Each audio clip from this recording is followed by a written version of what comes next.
Okay, good morning class.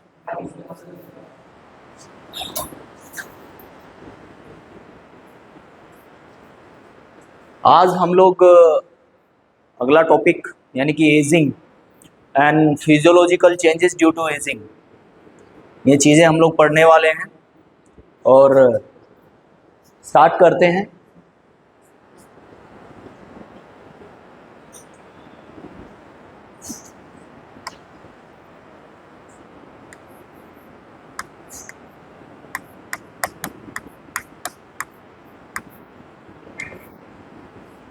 Ageing ageing actual में है क्या? कह देते हैं ना हिंदी भाषा में भी कि आपकी तो उम्र हो गई, आपकी तो उम्र हो गई, आपका टाइम निकल गया। ठीक है, वही एजिंग है, वही एजिंग है। एक्चुअल में अगर मैं शब्दों में से बांधने की कोशिश करूं तो degeneration of organ system and tissues, अगर शब्दों में बांधने की कोशिश की जाए तो आप इसको कह सकते हैं degradation sorry,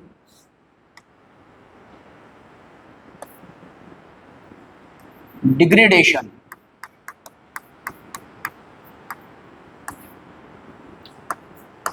degradation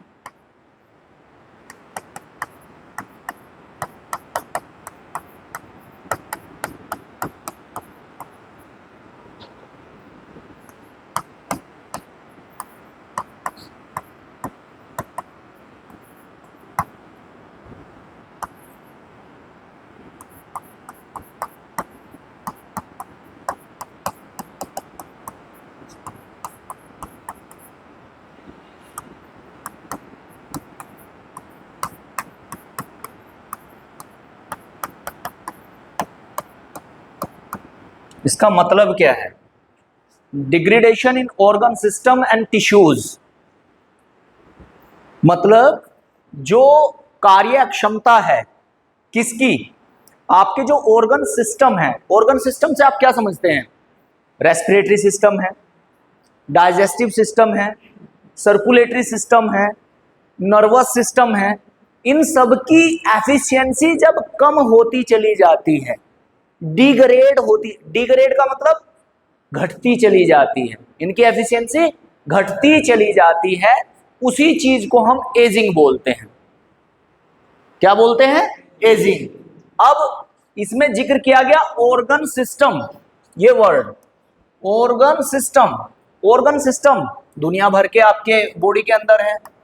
respiratory system है, हाँ, रेस्पिरेटरी सिस्टम फॉर एग्जाम्पल हम यहां लिख सकते हैं, फॉर एग्जाम्पल रेस्पिरेटरी सिस्टम है, डाइजेस्टिव सिस्टम है, डाइजेस्टिव सिस्टम है, मस्कुलर सिस्टम है, मस्कुलर सिस्टम, आपका सर्कुलेटरी सिस्टम है,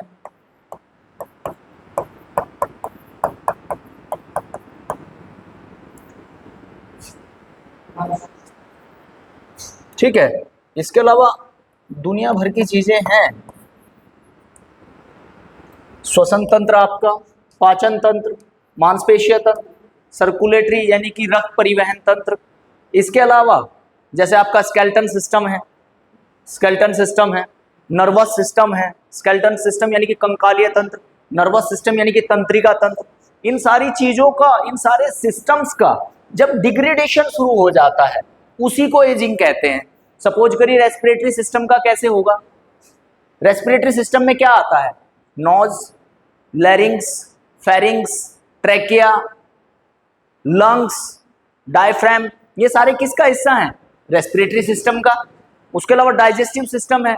डाइजेस्टिव सिस्टम आपका जैसे आपकी लार्ज इंटेस्टाइन है, स्मॉल इंटेस्टाइन है, वो सारी आपकी डाइजेस्टिव सिस्टम में आ जाती हैं।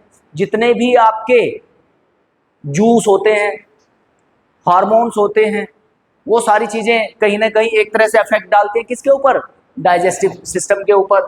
मस्कुलर सिस्टम है, आपकी मसल्स है, 639 मसल्स आपकी बॉडी के अंदर है, जब उनका डिग्रेडेशन शुरू हो जाए। सर्कुलेटरी सिस्टम है, सर्कुलेटरी सिस्टम मीन्स रक्त परिवहन तंत्र। रक्त परिवहन तंत्र में क्या आता है? हार्ट आता है, आर्टरीज, वेन्स, कैपिलरीज, ये सारे क्या है? किसके सिस्टम है? सर्कुलेटरी सिस्टम के। स्केलेटन सिस्टम है, आपकी हड्डियों का ढांचा, पूरा बॉडी, बोन डेंसिटी जब कम होने लगे। तो ये डिग्रेडेशन क्या है बेटा? जब हमारी एफिशिएंसी कम होने लगे। और एफिशिएंसी कब कम होगी? जब हमारा ऑर्गन सिस्टम की एफिशिएंसी कम होगी। मैंने ये वर्ड बोला ना, ऑर्गन सिस्टम एंड टिश्यूज। आपकी बॉडी बनती कैसे है? बनती कैसे है, इसका प्रोसेस क्या है?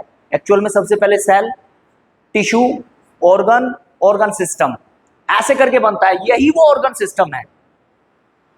समझ रहे हैं एक्चुअल में क्या प्रोसेस चलता है? सबसे पहले सेल होती है, ठीक है, फिर टिश्यू होता है। सेल से क्या बना?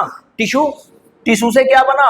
ऑर्गन्स, ठीक है ना। और ऑर्गन से क्या बना? Organ system, organ system. तो बेटा ऐसे करके आप पढ़ सकते हैं, ऐसे करके आप पढ़ सकते हैं। ये चीजों में डिग्रेडेशन होता है अनिल, ये चीजों में डिग्रेडेशन होता है। आपकी बॉडी बनी कैसे है? सबसे पहले सेल, सेल के बाद टिश्यू, टिश्यू के बाद ऑर्गन्स। सेल से क्या बना? मतलब कोशिका से क्या बना? टिश्यू यानी कि ऊतक, ऊतक से क्या बना? ऑर्गन, ऑर्गन यानी कि अंग, अंग, अंग से क्या बना? ऑर्गन सिस्टम यानी कि अंग तंत्र। यही तो बात कर रहा हूं मैं, शुरू से समझा दी ना बात ये। तो ये यहां से शुरू होता है और यहां खत्म हो जाता है। और जब इसमें और आपके जो टिश्यूज हैं इनके अंदर डिग्रेडेशन शुरू हो जाए, डिग्रेडेशन मतलब इनकी एफिशिएंसी कम होना शुरू हो जाए, वही एजिंग है। I am clear to all of you? समझ आया कि नहीं आया? अब अगर अभी भी नहीं आएगा फिर दिक्कत है भाई। यहां से मैंने समझा दिया, ये है ऑर्गन सिस्टम। कैसे बनता है? ऐसे बनता है। इस ऑर्गन सिस्टम में जब डिग्रेडेशन हो जाए उसी को एजिंग कहते हैं। क्लियर? और वो सिस्टम कौन कौन से हैं? ये हो सकते हैं और होते भी यही हैं। क्लियर हो जाएगा? तो एजिंग समझ आया?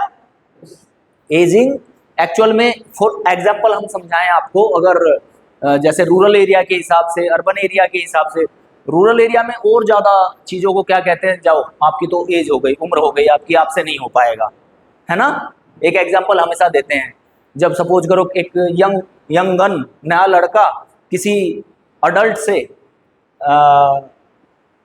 किसी भी बात को लेके कोई चैलेंज ले ले, कोई प्रतियोगिता कर ले, कोई कंपटीशन कर ले और वो अडल्ट हार जाए उससे, तो हम क्या कहते हैं? जाइए भैया, आपसे नहीं हो पाएगा। अगर हमसे बड़े हैं, भैया हैं तो भैया बोलेंगे, चाचा हैं तो चाचा बोलेंगे, पापा है तो पापा बोलेंगे, बोलेंगे कि नहीं?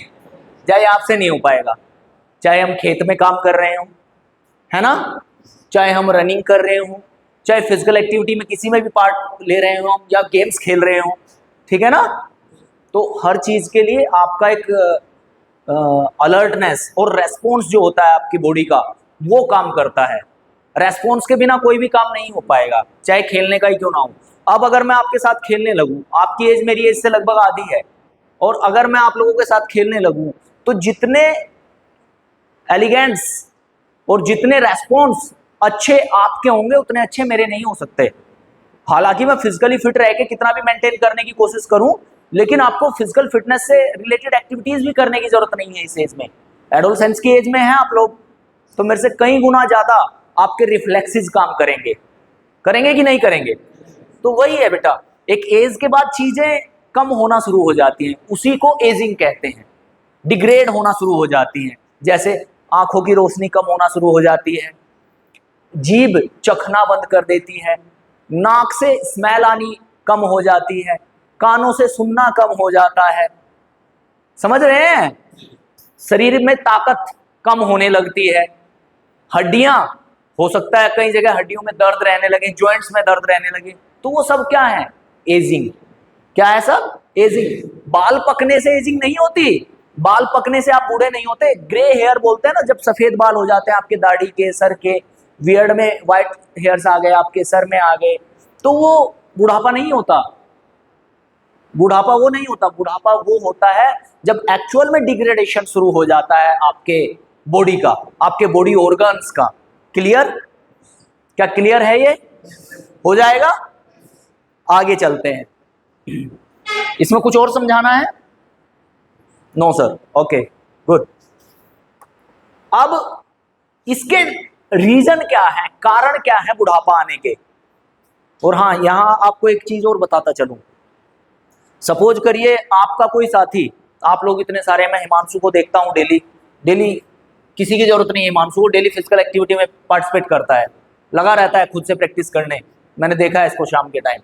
तो हिमांशु सपोज करिए अभी से अपनी बॉडी की केयर कर रहा है और ये लगातार करता रहे, और एक टाइम के बाद जब आप लोग हिमांशु से मिलेंगे, जब आप 30 प्लस या 40 प्लस हो जाएंगे, तो हिमांशु आपको ऐसा दिखेगा, आप 40 के होंगे, आप 40 साल के होंगे, तो हिमांशु आपको 30 साल का दिखेगा बॉडी लैंग्वेज से। क्यों? क्योंकि वो फिजिकल एक्टिविटी रेगुलर कर रहा है। समझ रहे हैं? अपने शरीर के लिए वो टाइम दे रहा है। ये फॉर एग्जांपल मैं आपको समझा रहा हूं। आप में से कोई भी अगर फिजिकल एक्टिविटी में पार्टिसिपेट करता है, स्पोर्ट्स और गेम्स में पार्टिसिपेट करता है और रेगुलर करता है, 1 घंटे आधे घंटे के लिए डेली खेलता है, डेली एक्सरसाइज करता है, तो डेफिनेटली आप अपने एज ग्रुप से 10 साल तक छोटे दिख सकते हैं। Are getting my point? Good. अब हम डिस्कस कर लेते हैं physiological changes due to ageing. यही है ना, physiological changes due to ageing. हाँ, physiological changes due to ageing.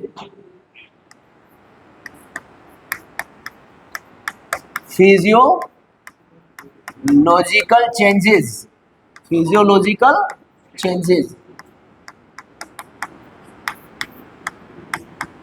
Due to ageing.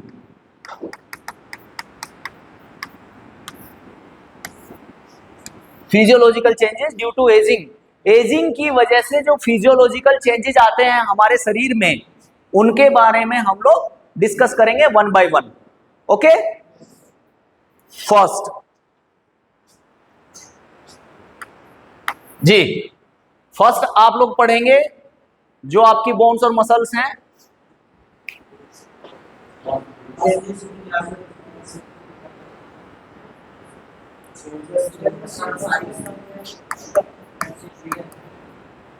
Changes in muscle size,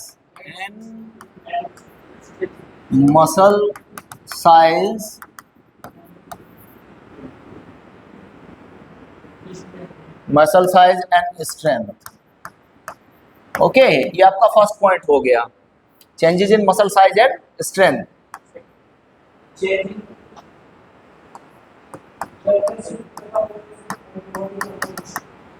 changes in metabolism and body composition। okay, changes in metabolism and body composition।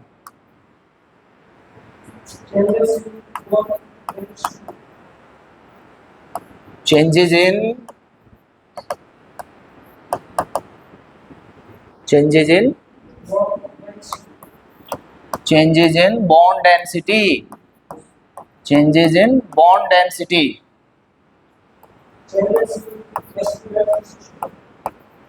changes in respiratory system,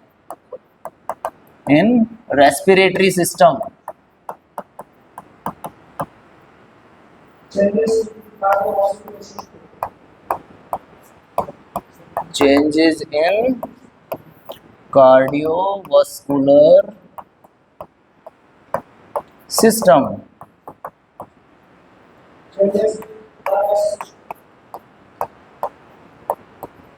changes in nervous system।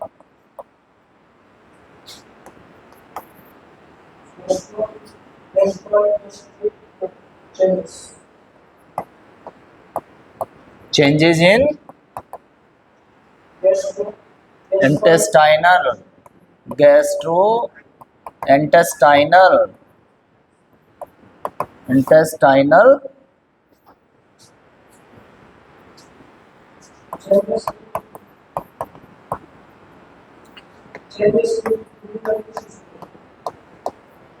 changes in urinary system,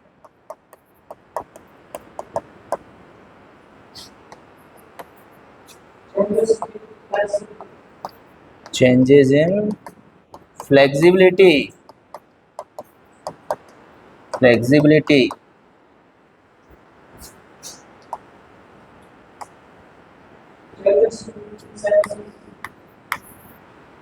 इसमें आपके 4 point आ जाएंगे, सब points. Changes in,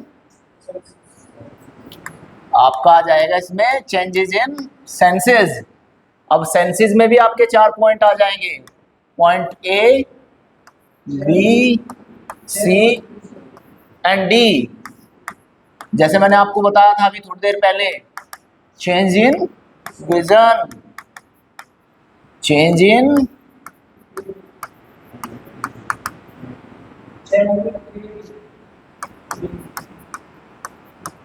changes hearing, change in taste। अभी थोड़ी देर पहले सारी बातों का जिक्र किया है आप लोगों से। चेंज इन स्मेल, ये वो सारे पॉइंट हैं। चेंज इन स्मेल,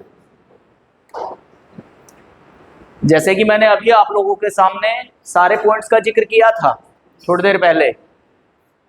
एक होता है जिक्र करना और दूसरा होता है सिस्टेमेटिक तरीके से यहाँ पे लिखना। उन सारी बातों का मैंने जिक्र किया था, वही लिखी है यहाँ। Changes in muscle size and strength, यानी कि मस्कुलर सिस्टम की बात हो रही है कहीं ना कहीं। मस्कुलर सिस्टम से आपकी मसल्स और स्ट्रेंथ दोनों रिलेट करती हैं।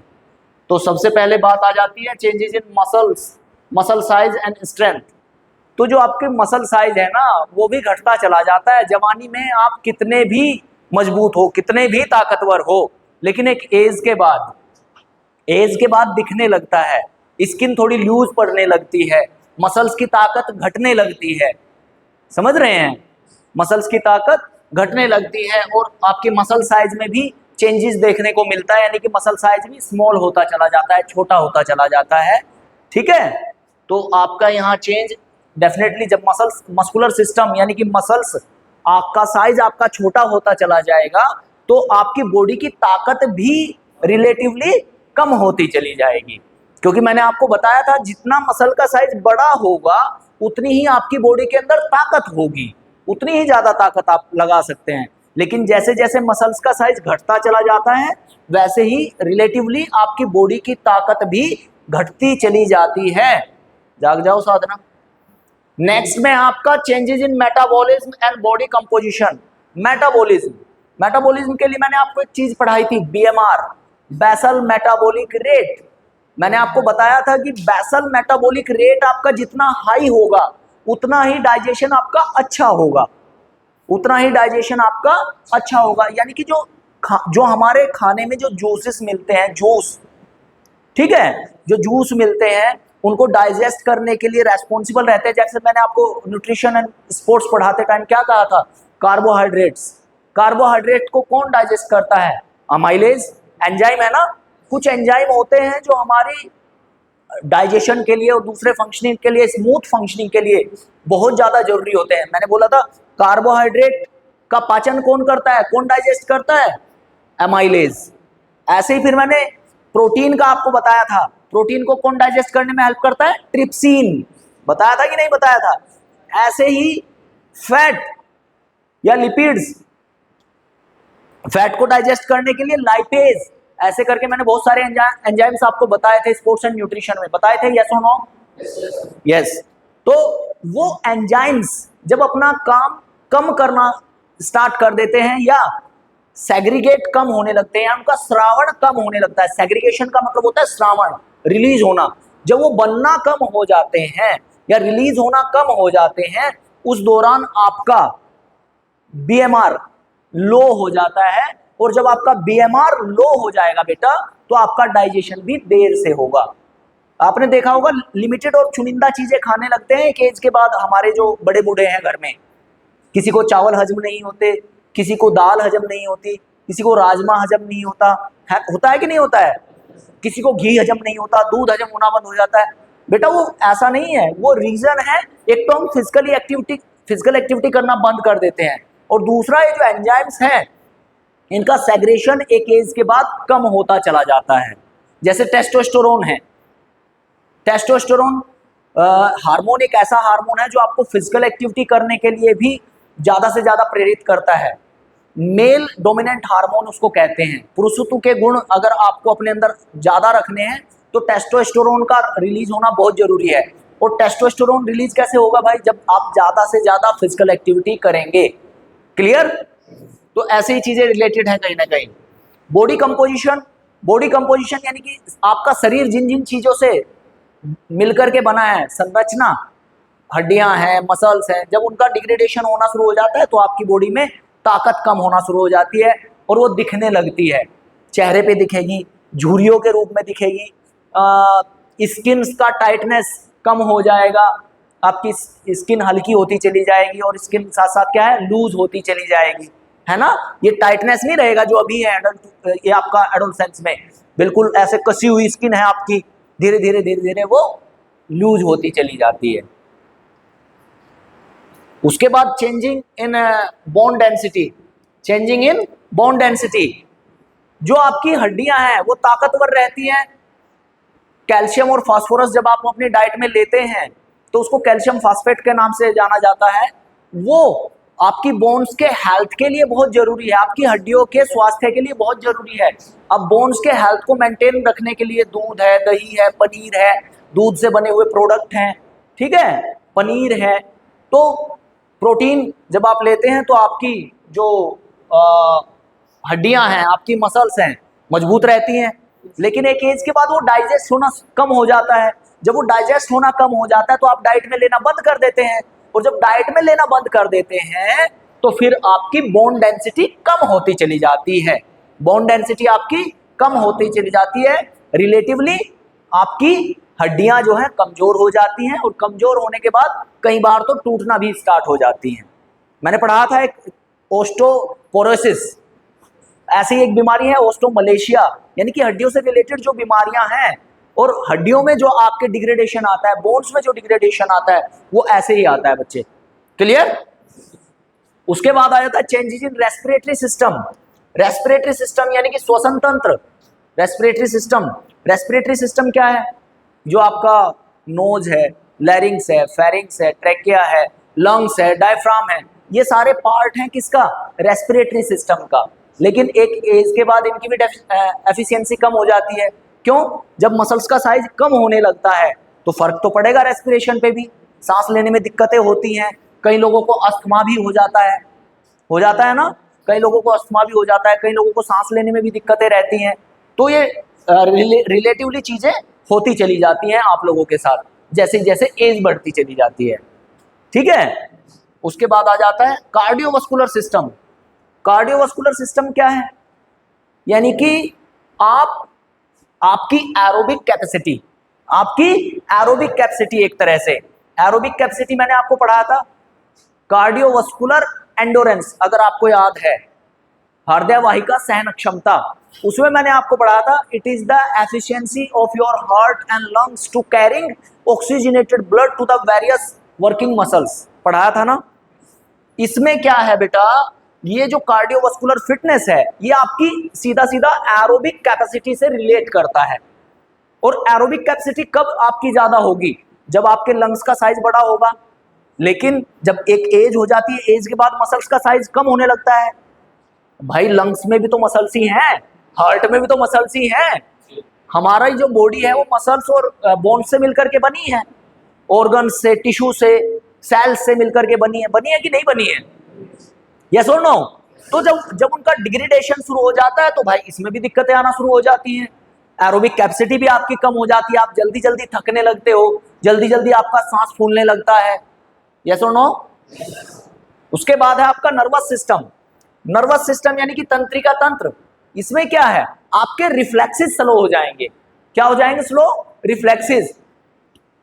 नर्वस सिस्टम का में अगर चेंजेस आए तो आपके रिफ्लेक्सेस स्लो हो जाएंगे। किसी भी सिचुएशन में रिएक्ट करने की जो आपकी स्पीड थी, जो तेजी थी, जो रिफ्लेक्सेस के थ्रू दिखती थी, वो कहीं ना कहीं कम होना स्टार्ट हो जाएगी, वो कहीं ना कहीं कम होना स्टार्ट हो जाएगी। तो ये नर्वस सिस्टम के ऊपर पूरा पूरा आपके रिफ्लेक्सेस डिपेंड करते हैं। ओके, गैस्ट्रोइंटेस्टाइनल सिस्टम, जैसे आपको कॉन्स्टिपेशन, गैस, तेजाब, एसिडिटी, ये सारी चीजें होती हैं। कब्ज होता है, अपच होती है, बदहजमी होती है, ये सारी समस्याएं गैस्ट्रोइंटेस्टाइनल सिस्टम जब आपका कमजोर होने लगता है तो उसकी वजह से होती है, बदहजमी की वजह से होती है, कब्ज की वजह से होती है ना। आपने सुना होगा ये खाना नहीं खाऊंगा, ये मुझे गैस बना देता है खाते ही। एक एज के बाद वो चीजें महसूस होती हैं, अभी रियलाइज नहीं होंगी, आफ्टर 30 आपको वो चीजें महसूस होने लगती हैं, रियलाइज होने लगती हैं। 30 साल तक तो हमें कोई फर्क नहीं पड़ता, हम कुछ भी खाएं कुछ भी पिए कोई फर्क नहीं पड़ रहा है। मतलब कुछ भी खाएं कुछ भी पिए से मतलब ये है, कितना भी खाना खा लें, कितना भी दूध पी लें, कितने भी फ्रूट्स खा लें, कितने भी जूस पी लें, कितने भी ड्राई फ्रूट खा लें, क्योंकि कहीं ना कहीं हम उस दौरान फिजिकल एक्टिविटीज में इंडल्ग रहते हैं बेटा। ठीक है, आगे बढ़ जाते हैं। चेंज, ये हो गया। चेंजेज इन यूरिनरी सिस्टम, यानी कि यूरिनरी सिस्टम क्या है, जहां से आपका यूरिन बाहर आता है। मूत्राशय वाला जो भी सिस्टम है उसको यूरिन सिस्टम के नाम से बोलते हैं, जानते हैं। अब उसमें क्या हो गया, आपका किडनी हो गई। किडनी को बहुत काम करना पड़ता है। जब आप यूरिन को रिलीज करते हैं, यूरिन को रिलीज करते हैं, तो उसमें किडनी इंपॉर्टेंट रोल प्ले करती है। कई बार आपने देखा होगा किडनी फेल हो गई, इसकी एक किडनी फेल हो गई, एक किडनी पे जिंदा है ना। हमारी बॉडी के अंदर 2 किडनी होती हैं और वो किडनी यूरिनरी सिस्टम को और ज्यादा स्ट्रेंथ देती हैं। या तो मैं ये कहूंगा यूरिन जो आप रिलीज करते हैं वो किडनी के द्वारा ही करते हैं। जब आप कई बार प्रेशर लगता है ना आपको यूरिन का बहुत तगड़े से, और फिर आप जब यूरिन को रिलीज करते हैं तो आपको एक एहसास होता है, बड़ा बढ़िया वाला एहसास होता है। ठीक है, तो वहां उस दौरान कहा भी जाता है, जो जिसके घर में बड़े बुजुर्ग रहते हैं तो वो कहते हैं कि बैठकर मूत्र विसर्जन करना चाहिए, यूरिन करना चाहिए। उससे क्या है, एक्चुअल में वो खाली इतना बता देते हैं कि बैठ के करना चाहिए, उसके आगे का साइंस उनको पता नहीं रहता कई बार। तो उसके आगे का साइंस बेटा ये है, नीचे बैठ के यूरिन करोगे, मूत्र विसर्जन करोगे, तो उसमें क्या है, आपकी किडनी के ऊपर उतना प्रेशर, उतना दबाव नहीं आता, आपकी किडनी को उतना काम उसमें नहीं करना पड़ता, आसानी से जो यूरिन है आपका रिलीज हो जाता है। आपने देखा होगा, अपने बड़े बुजुर्ग देखना कभी भी हमेशा बैठ के यूरिन को रिलीज करते हैं कि नहीं करते हैं। उन पुराने लोग कहीं ना कहीं साइंस से जुड़े हुए हैं, बिना पढ़े भी। बस्तर में हैं हम बस्तर में हैं, लेकिन बस्तर में वो लोग जो नहीं पढ़े लिखे हैं वो हमसे ज्यादा साइंस से कनेक्टेड हैं, और ऑल ओवर इंडिया की बात करता हूं, जो बड़े बुजुर्ग हैं हमसे ज्यादा साइंस से कनेक्टेड है, कहीं ना कहीं बहुत चीजें जानते हैं वो। उनको एक्सप्लेन कर पाए या ना कर पाए, ये मैं बात दावे के साथ कहता हूं। क्या है, दावे के साथ ये बात कहता हूं कि जो हमारे बड़े बुजुर्ग हैं बेटा, वो साइंस से हमसे ज्यादा कनेक्टेड हैं।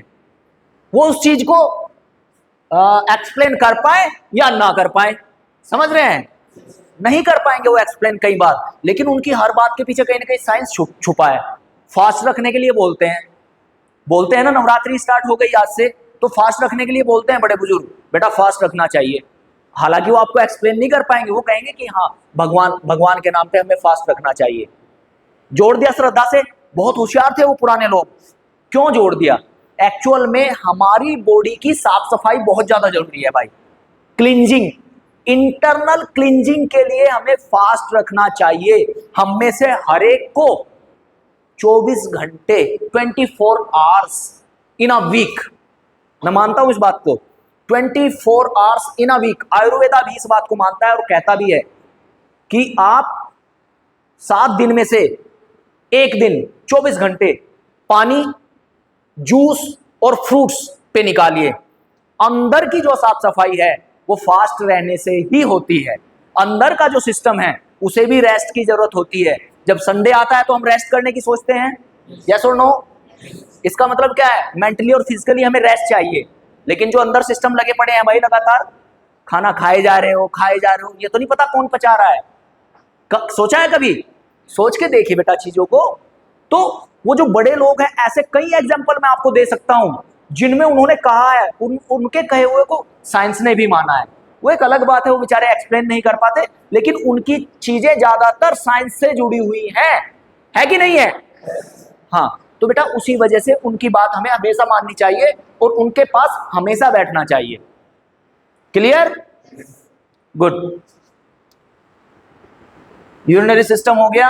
Changes in flexibility, yes, actual में फ्लेक्सिबिलिटी भी आपकी मस्कुलर सिस्टम से रिलेट करती है। जब आपकी मसल्स में स्ट्रेंथ होगी तो ही तो वो स्ट्रेच कर पाएंगे। जितनी भी मसल्स को स्ट्रेच करना चाहे वो कब कर पाएंगे आप? जब आपकी मसल्स के अंदर, आपकी मांसपेशियों के अंदर ताकत होगी।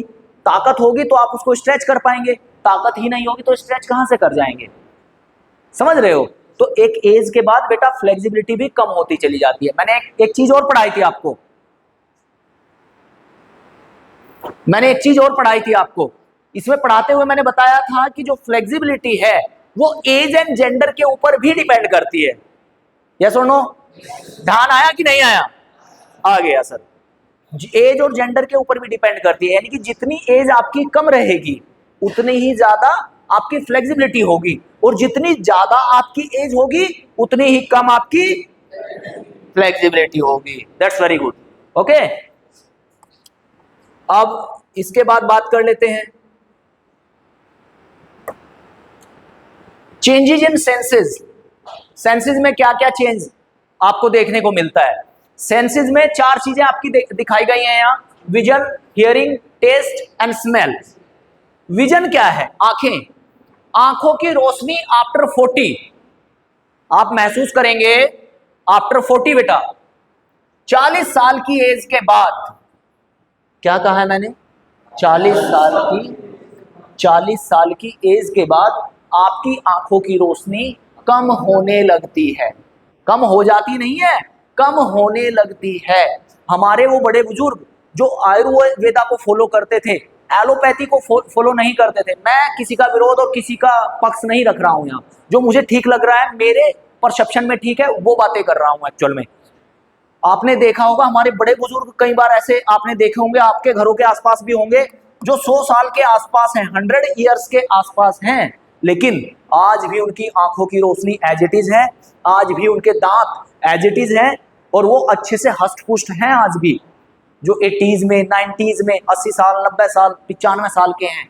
मेरे नाना जी थे ऐसे ही, मैं आपको बताऊं, उनकी आंखों की रोशनी और उनके दांत ऐसे जैसे नए बच्चे के होते हैं, 18 साल की एज में होते हैं, ऐसे चमकते हुए दांत उनके रहते थे। लेकिन उनका खाना आप जानोगे, दूध में जलेबियां, गरम गरम गरम दूध में जलेबियां खाना नाश्ते में, वीक में 2 बार कम से कम। दूध रखा रहता है हांडी में, आंच के ऊपर, आग के ऊपर, उसमें मलाई आ जाती है लाल लाल, उस मलाई को उतार के खाना, मतलब घी खाना, देसी खाने। और मेहनत करना, खेतों में काम करना, लगातार खेतों में बहुत काम करते थे वो। मैं अपने नाना जी को आज भी अप्रिशिएट करता हूं कि जब वो बराबर में, हमारे यहाँ गन्ना होता है, गन्ना किसानी होती है हमारे यहाँ, और गन्ने के खेतों में जब हमें वो लेके जाते थे और गन्ने की खुदाई होती थी। खुदाई का मतलब जब हम उसमें से खरपतवार निकालते हैं तो उसको गन्ने की खुदाई बोलते हैं, ठीक है? तो वो कहीं ना कहीं हमसे ज्यादा खरपतवार निकाल देते थे, खुदाई कर देते थे गन्ने की, हम उतना नहीं कर पाते थे उस एज में भी। तो एफिशिएंसी आती है जब आप देसी खाना खाते हैं, जमीन से जुड़े हुए रहते हैं, तो डेफिनेटली आप हेल्दी रहते हैं। लंबा जीवन जीने के बहुत तरीके हैं, बहुत तरीके हैं लंबा जीवन जीने के। तो 40 के बाद आपका विजन एक नॉर्मल इंसान का एट एन एवरेज कम होने लगता है। ये नहीं कि हर एक का होता है, ठीक है, लेकिन मैक्सिमम ऑफ द पीपल्स का होने लगता है। हियरिंग, सुनना अफेक्टेड होता है, थोड़ा कम सुनने लगता है, थोड़ा ऊंचा सुनने लगता है। आपने कहा होगा थोड़ा ऊंचा बोलिए, सुना ही नहीं आ रहा है, बोलते हैं ना बड़े बुजुर्ग। हाँ, तो एक एज के बाद उनका सुनना भी थोड़ा कम हो जाता है, ऊंचा सुनने लगता है उन्हें, समझ रहे हैं? उसके बाद आपका टेस्ट, जीभ का टेस्ट उनका चेंज हो जाता है, ज्यादा टेस्ट, वो एक्चुअल में जो जीभ है ना, जीभ, इसमें स्वाद कलियां होती हैं, स्वाद कलियां हमारी जीभ के अंदर। तो जीभ को आप 3 हिस्सों में बांट के पढ़ सकते हो। जब जीभ का अगर पढ़ने लगूं, मैं साइंस नहीं पढ़ा रहा हूं लेकिन खाली आपको बता रहा हूं, जीभ को आप 3 हिस्सों में बांट के पढ़ सकते हो और 3 हिस्सों में से अलग अलग हिस्सा अलग अलग चीज के लिए रेस्पॉन्सिबल रहता है। कुछ हिस्सा तो हमें बताता है कि ये खट्टा है कि मीठा है, कुछ हिस्से हमें बताते हैं नमकीन है कि फीका है। मतलब अलग अलग स्वाद को जांचने और परखने के लिए जीभ के हिस्से होते हैं अलग अलग, और वो धीरे धीरे उसमें भी डिग्रेडेशन आना शुरू हो जाता है और हम जीभ के मतलब खाने के स्वाद को पहचान ही नहीं पाते। ये ज्यादा नमकीन है, ये ज्यादा सॉल्टी है, कि ये ज्यादा स्वीट है, ये ज्यादा सोर है यानी कि कड़वा है, तो उस चीज को भी हम धीरे धीरे पहचानना कम कर देते हैं। ठीक है, इसी को बोलते हैं डिग्रेडेशन। समझ आ रहा है क्या? Okay, very good. Change in smell, smell यानी कि सुगंध आना, दुर्गंध आना, सुगंध आना, दुर्गंध आना, मल्टीपल फ्रेग्रेंस आती हैं अलग अलग। ये गुलाब की खुशबू है, ये गेंदे की खुशबू है, सूरजमुखी की है ना। तो ये अलग अलग खुशबू आना थोड़ा कम हो जाता है एक एज के बाद। तो ये आपका क्या है, स्मेल, दुर्गंध, सुगंध, ये सारी चीजें आना धीरे धीरे धीरे धीरे धीरे धीरे कई लोगों में कम होता चला जाता है। क्लियर? समझ आया? Very good. टाइम क्या हुआ है? ओके, चलिए देखिए इसको। आज के लिए इतना ही। Thank you so much.